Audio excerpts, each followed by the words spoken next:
जम्मू कश्मीर में G20 पर्यटन कार्य समूह की बैठक में सऊदी अरब, तुर्की और मिस्र की अनुपस्थिति को पाकिस्तान अपनी बड़ी कूटनीतिक सफलता के रूप में प्रचारित कर रहा है। हालांकि सच्चाई ये है कि देश चीन और पाकिस्तान के प्रभाव या दबाव में नहीं बल्कि घरेलू राजनीति के कारण इस बैठक में शामिल नहीं हुए।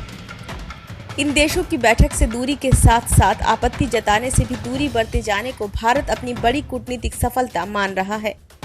सरकारी सूत्र के मुताबिक कश्मीर से अनुच्छेद 370 हटाने के बाद खासतौर से तुर्की ने इसे बड़ा मुद्दा बनाया था। राष्ट्रपति रेचेप तैयब अर्दोआन ने भारत के विरोध के बावजूद संसदीय समिति का गठन किया था। संयुक्त राष्ट्र में भी तुर्की ने इस फैसले के विरोध में आवाज उठाई थी। इस मुद्दे पर बहुत आगे बढ़ चुके तुर्की के लिए यू टर्न लेना आसान नहीं था। हालांकि बैठक में शामिल नहीं होने के बावजूद तुर्की ने चीन और पाकिस्तान की तरह कश्मीर में हुए आयोजन का सार्वजनिक तौर पर विरोध नहीं किया। विरोध के सवाल पर उसने चुप्पी साध रखी है। दरअसल तुर्की में चुनाव हो रहे हैं। 28 मई को दूसरे चरण का मतदान है।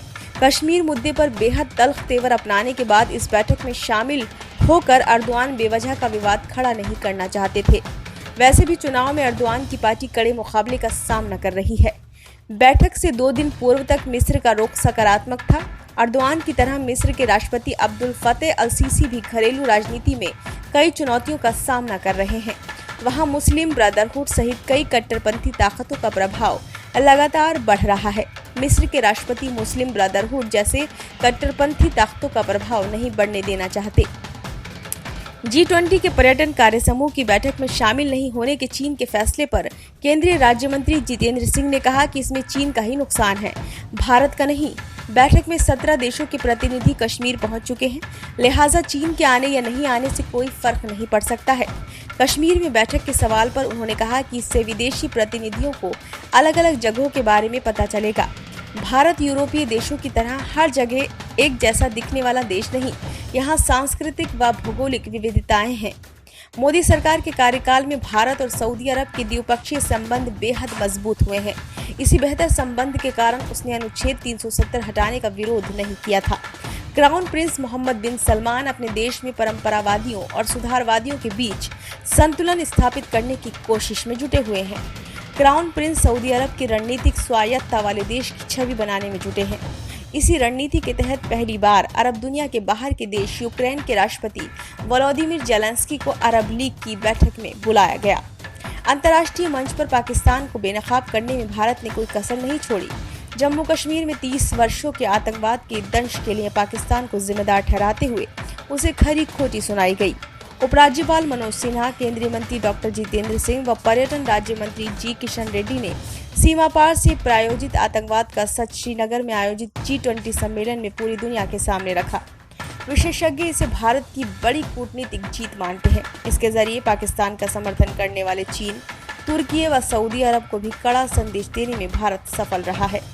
विशेषज्ञों का मानना है कि कश्मीर में G20 का सफल आयोजन कई मायनों में महत्वपूर्ण रहा। पाकिस्तान व चीन को संदेश देने के साथ ही भारत ये बताने में सफल रहा कि यहाँ विकास कार्य तेजी से हो रहे हैं। 3 दशक से पाकिस्तान प्रायोजित आतंकवाद ने यहाँ लगभग दम तोड़ दिया है। अलगाववाद खत्म हो गया है। पाकिस्तानी झंडे लहराने, आज़ादी की बात करने व पत्थरबाजी जैसी घटनाएं बीते दिनों की बात हो गई है। यहाँ का युवा अब कलम व लैपटॉप से चल रहा है। केंद्रीय मंत्री डॉक्टर जितेंद्र सिंह का कहना है कि हम श्रीनगर से पूरी दुनिया में पाकिस्तान व उसके दुष्प्रचार तंत्र को बेनकाब करने में सफल रहे हैं। पूरी दुनिया को ये संदेश देने में सफल हो सके हैं कि जम्मू कश्मीर में अब सीमा पार का कोई भी आदेश यहाँ नहीं चलता है। बात बात पर हड़ताल, पत्थरबाजी और पाकिस्तानी व आतंकी संगठनों के झंडे लहराने की घटनाएं बीते दिनों की बात हो गई है। विशेषज्ञों का मानना है कि सम्मेलन के जरिए भारत पिछले 3 साल यानी 5 अगस्त 2019 को जब 370 हटाया गया था, उसके बाद आए बदलावों को भी दुनिया के सामने रखने में सफलता मिली है। पाकिस्तान प्रायोजित आतंकवाद को पीछे छोड़कर जम्मू कश्मीर अब विकास के रास्ते पर बढ़ चला है। आतंकवाद के चलते घाटी से दूर हुई बॉलीवुड ने अब स्विट्जरलैंड के बजाय दोबारा कश्मीर का रुख करना शुरू कर दिया है। 3 साल से अधिक समय में 370 फिल्मों की शूटिंग को मंजूरी मिलना इस बात का प्रमाण है कि अब यहाँ दहशत का माहौल नहीं है। बेखौफ होकर फिल्म उद्योग के लोग श्रीनगर, गुलमर्ग, पहलगाम तथा अन्य स्थलों पर पहुँच रहे हैं। कश्मीर मामलों के विशेषज्ञ प्रोफेसर हरिओम बताते हैं कि G20 से दुनिया को कई संदेश गए हैं। एक तो हम यहाँ बताने में सफल हो सके हैं कि 370 हटाना क्यों ज़रूरी था। इससे पाकिस्तान के दुष्प्रचार पर भी ताला लगा है। दूसरा, पाकिस्तान को अंतर्राष्ट्रीय मंच पर अलग थलग करने में भी कामयाबी मिली है।